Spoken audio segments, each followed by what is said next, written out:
There was once upon a time an old king who was ill and thought to himself, I am lying on what must be my deathbed. Then said he, tell Faithful John to come to me. Faithful John was his favorite servant, and was so called, because he had for his whole life long been so true to him. When, therefore, he came beside the bed, the king said to him, Most faithful John, I feel my end approaching, and have no anxiety except about my son. He is still of tender age, and cannot always know how to guide himself. If you do not promise me to teach him everything that he ought to know, and to be his foster father, I cannot close my eyes in peace. Then answered Faithful John, I will not forsake him, and will serve him with fidelity, even if it should cost me my life. At this, the old king said, Now I die in comfort and peace.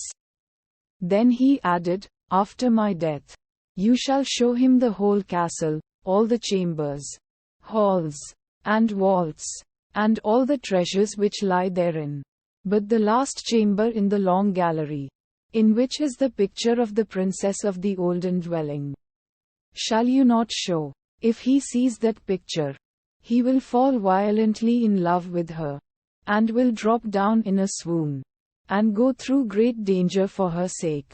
Therefore you must protect him from that.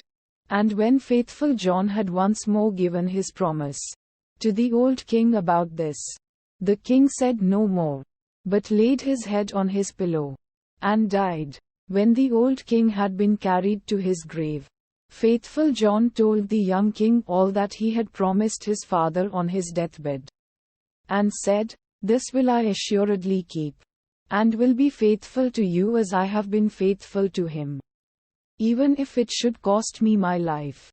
When the morning was over, Faithful John said to him, It is now time that you should see your inheritance. I will show you your father's palace.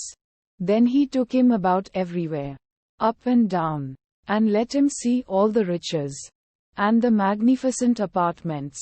Only there was one room which he did not open, that in which hung the dangerous picture. The picture, however, was so placed that when the door was opened you looked straight on it. And it was so admirably painted that it seemed to breathe and live. And there was nothing more charming or more beautiful in the whole world. The young king noticed, however, that Faithful John always walked past this one door, and said, Why do you never open this one for me? There is something within it, he replied, which would terrify you. But the king answered, I have seen all the palace, and I want to know what is in this room also. And he went and tried to break open the door by force. Then Faithful John held him back and said, I promised your father before his death that you should not see that which is in this chamber. It might bring the greatest misfortune on you and on me.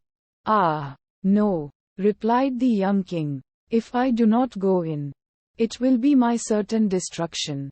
I should have no rest day or night until I had seen it with my own eyes. I shall not leave the place now until you have unlocked the door.